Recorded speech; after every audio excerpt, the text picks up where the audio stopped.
তাহলে বিএনপির একাংশ নেতাকর্মীরা যে নব্য আওয়ামী ফ্যাসিবাদ হয়ে উঠতেছে, সেইটা জনাব তারেক রহমান আপনাকে হুঁশিয়ার করছি, আপনাকে সতর্ক করছি। আপনি যদি সত্যিই বাংলাদেশ চালাইতে চান, নেতৃত্ব দিতে চান, আপনার এই নব্য আওয়ামী ফ্যাসিবাদ আপনার দলের ভিতরে যারা হচ্ছে তাদেরকে যদি নিয়ন্ত্রণ করতে না পারেন, তাহলে আপনি সিভিয়ারলি ফেল করবেন এবং আপনার পতন আওয়ামী লীগের হাসিনার থেকেও খারাপ পতন হবে সামনের দিনগুলোতে। যে 31 দফার উপরে ভিত্তি করে আপনি বাংলাদেশ বদলাবেন বলে ওয়াদা করেছেন, আমরা সেটা কাগজ কলমে না, আমরা অ্যাকশনে দেখতে চাই। আপনার দলের গুন্ডা, মাস্তান, চাঁদাবাজ, সন্ত্রাসীদেরকে আপনি কিভাবে ডিল করবেন তার উপরে ডিপেন্ড করবে আপনি ক্ষমতায় গভর্নেন্সে সফল হবেন কি হবেন না। আপনার দলের এই ক্রিমিনাল গ্যাংদেরকে যদি আপনি নিয়ন্ত্রণ করতে না পারেন, আপনি নিশ্চিত থাকেন আপনার জন্য ভয়াবহ ভবিষ্যৎ অপেক্ষা করছে। এই জন্য এটা আপনাকে অন রেকর্ড ওয়ার্ন করে দিয়ে গেলাম। বাংলাদেশ 24-এর আগের বাংলাদেশে ফিরবে না। তরুণরা, পেশাজীবীরা, মোবাইল ফোন, ইন্টারনেট ব্যবহারকারীরা আগের বাংলাদেশের রাজনৈতিক পুরাতন বন্দোবস্ত মেনে নেবে না, নেয় নাই। অতএব আমরা চাই বাংলাদেশটা সবার হোক, ন্যায্যভাবে হোক, সাংবিধানিক হোক। আমরা যেন সবাই ভোটাররা ন্যায্যভাবে তার মতামত দিতে পারি। দেওয়ার পরে যেন আমার মতামতের জন্য কেউ কাউকে ভয়ের সম্মুখীন হতে না হয়, এলাকা ছাড়া হতে না হয়। দ্বিতীয়ত পোস্ট ইলেকশন। আমাকে কোপাবে, আমার সহকর্মীদেরকে কোপাবে, কার বাড়িতে, এখনই বাড়িতে লোক পাঠাচ্ছে, এরা বরিশালে কে কোথায় থাকে, এখানকার বিএনপির ছেলেপেলেরা কারা খবর নিতে রেখে করতে পাঠাচ্ছে, রামদা জোগাড় করতেছে, এটা জোগাড় করতেছে, ওই এলাকাতে যেতে দেবে না। মানে 100-র উপরে ঘটনা ঘটেছে, আপনার রক্তাক্ত হয়েছে আর কি। এবং এই যারা রক্তাক্ত হয়েছে কেউ সাক্ষী দিতে জিডি করতে রাজি হচ্ছে না। তাহলে আপনি ভয়ের লেভেলটা চিন্তা করেন। আমি যে ওনাদেরকে নিয়ে এটা নিয়ে মামলাতে যাব, ফাইট করব, প্রশাসনের সাথে ফাইট করব, সেই লেভেলের বাস্তবতা পর্যন্ত এলাকাতে নাই। তাহলে সারা দেশের বাস্তবতাটা কি? তাহলে বিএনপির একাংশ নেতাকর্মীরা যে নব্য আওয়ামী ফ্যাসিবাদ হয়ে উঠতেছে, সেইটা জনাব তারেক রহমান আপনাকে হুঁশিয়ার করছি, আপনাকে সতর্ক করছি। আপনি যদি সত্যিই বাংলাদেশ চালাইতে চান, নেতৃত্ব দিতে চান, আপনার এই নব্য আওয়ামী ফ্যাসিবাদ আপনার দলের ভিতরে যারা হচ্ছে তাদেরকে যদি নিয়ন্ত্রণ করতে না পারেন, তাহলে আপনি সিভিয়ারলি ফেল করবেন এবং আপনার পতন আওয়ামী লীগের হাসিনার থেকেও খারাপ পতন হবে সামনের দিনগুলোতে। আমরা এই ধরনের সিচুয়েশনে 61,000 ভোট পাইছি। আপনারা শুধু বিবেচনা করে দেখেন যে লেভেলের ভয়, টাকা, লেনদেন এই ক্যাম্পেইন আমাকে করতে হয়েছে। সেইখানে আমরা বোধ করছি যে বাংলাদেশকে এই ভয়ের রাজনীতি মুক্ত একটা জায়গা আমরা তৈরি করতে চাই। কেউ কাউকে ভয় দেখিয়ে ভোট দিতে বাধ্য করবে না। ভোট দেওয়ার পরে তার বাড়িতে রামদা পাঠানো হবে না। আজকে সকালে আমার সাথে এসে বাড়িতে লোকজন দেখা করে গেছে, এলাকায় থাকতে পারছে না, রামদা পাঠিয়েছে রাতের বেলা। ছেলেপেলেরা সবাই পলাতক, হাজার হাজার লোকজন পলাতক, বরিশালে, ঢাকায় চলে গেছে, স্পিড বোটে বের হয়ে চলে গেছে। লোকদেরকে এরকম শত শত লোকদেরকে আমাদেরকে পার করে দিতে হয়েছে। তো এটা তো আওয়ামী লীগের সময় আমরা দেখছি। এবং একই লোক, এই বিএনপির লোকজন যারা আজকে গুন্ডাই মাস্তানি করতেছে, এরাই কিন্তু ধান খেতে পাট খেতে গত 16 বছর ছিল।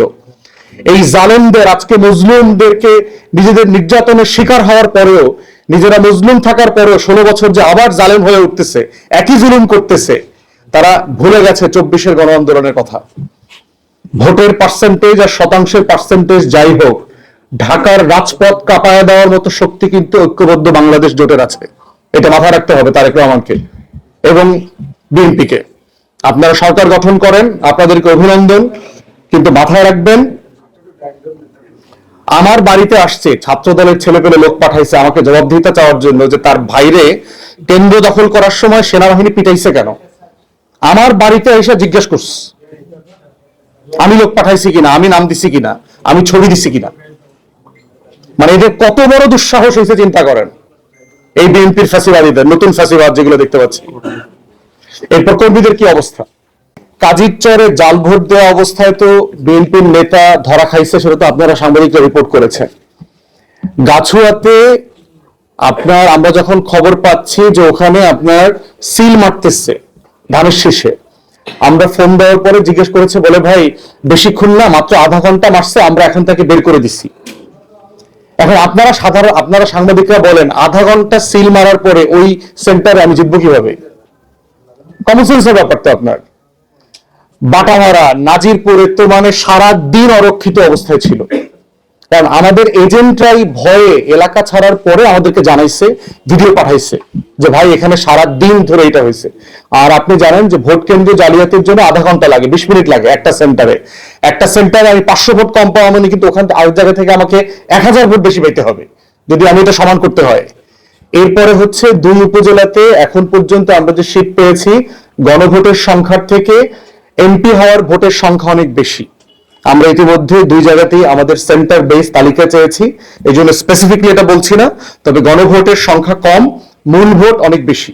আপনারা জানেন ভোট একসাথে 2টা দিতে হয়েছে। সো আলটিমেটলি গণভোট কম হওয়া আর সাদা ব্যালটের ভোট বেশি হওয়া মানে এখানে ভোট জালিয়াতি হয়েছে, এখানে ব্যালট স্টাফিং হয়েছে। এখন আমরা স্পেসিফিকলি কত পরিমাণে হয়েছে, বাট এটা বিশাল সংখ্যা। এক উপজেলাতেই এটা আমরা দেখতে পাচ্ছি, আমি যে মার্জিনে হেরেছি সেই মার্জিনের কাছাকাছি একটা সংখ্যা। তো এই লেভেলের চট দখলের নির্বাচনের নাটক যেগুলো ধরেন, আমি আশঙ্কা আকারে আপনাদেরকে এর আগে বলেছি যে, এবং রিপিটেডলি বলেছি, আমার অফিস যেদিন আপনার ভাঙচুর করলো বিএনপি নেতারা, তার পরের দিন, তার আগের দিন আপনাদের সাথে আমরা মত বিনিময় করেছি। তো সেইটা হচ্ছে নির্বাচনের একটা বাস্তবতা, নিচক্ষে সচক্ষে দেখলাম আর কি আমরা। এবং আমি নিজে তো আপনার মানে বহু জায়গায় দেখেছি, বহু সেন্টারে, এবং আমি নিজে যা গেছি, সেনাবাহিনী আসছে, র্যাবও আসছে, বিভিন্ন ফোর্স আসছে, সেখান থেকে অস্ত্র উদ্ধার করেছে, লোকদেরকে গ্রেফতার করেছে, সরিয়ে দিয়েছে। এই ধরনের ঘটনা আমার নিজের চোখের সামনে কয়েকটা ঘটেছে। তো সেই বাস্তবতায় এখন আমরা নির্বাচনটাকে কতটুকু সুষ্ঠু বলবো সেটা জাতীয় প্রশ্ন। যে এটা যদি আমাদের এলাকায় একটা প্রশ্ন হয়, এবং আমাকে আপনারা যে লেভেলের মিডিয়া কভারেজ দিয়েছেন, এই লেভেলের একটা বাস্তবতা এগুলো ঘটে, বাহিরের সাদামাঠা নির্বাচনী আসন যেখানে কোনো প্রার্থী জাতীয়ভাবে পরিচিত না, সেখানে আসলে কি নির্বাচনটা হয়েছে আপনারা শুধু ধারণা করেন। ইমাজিন, আমি ডাকার সাথে সাথে তো আপনাদের 10টা গণমাধ্যম দৌড়ায় চলে গেছেন, আপনারা এই সেন্টারে গেছেন, ওই সেন্টারে গেছেন, আপনারা তো ব্রিলিয়ান্ট সার্ভিস দিয়েছেন, দেশের জন্য দিয়েছেন। আমি তো আপনাদের কাছে কোনো ফেভার চাইনি, আমি শুধু বলেছি ভাই একটা খবর নেন ওখানে জাল ভোটাভুটি হচ্ছে কিনা। তো সেই জায়গাতে আমরা এমনও ধরেছি যে কেন্দ্রে যাওয়ার পথে যে ভোটার স্লিপটা দেয় না, স্লিপের সাথে টাকা দিয়ে দিচ্ছে। ভোট কেন্দ্রে ভিতরে যেটা কালো পর্দা দিয়ে ঢাকা, সেখানে লোক দাঁড়ায় আছে, 2 জন 3 জন 4 জন মিলে দাঁড়ায় আছে। কোথাও কোথাও দেখেছি ওই পর্দাটাই নাই, দরজার সামনে আপনার বিএনপির লোকজন দাঁড়ায় আছে, কোথায় ভোট দিছে তার চোখের সামনে ভোট দিতে হয়েছে।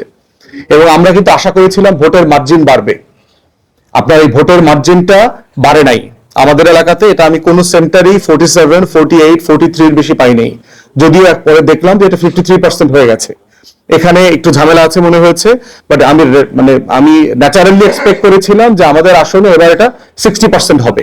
কিন্তু যেই লেভেলের ভয় ভীতি ছিল, ভয়ে ভোট দিতে যায় নাই এমন ঘটনার মেসেজ বলে যে আমি গেছি, আমার মা পরিবার কেউ ভয়ে ঘর থেকে বের হয়নি, কারণ বলে গেছে এরপরে রামদা দিয়া কোপাবে, ঘর বাড়ি ভেঙে দিয়ে আসবে। হাজার হাজার নেতাকর্মীরা এলাকা ছাড়া এখন পলাতক জীবনযাপন করছে। তো সেই চিত্রটাই আজকে আপনাদের সাথে শেয়ার করা হচ্ছে। আমার ভোটের দিনের চিত্রের কিছু অংশ বললাম আর কি। আপনারা চাইলে ছবি তুলে নিতে পারবেন, এখানে মেসেজ আছে চেক করার জন্য। আমরা নাম, আইডি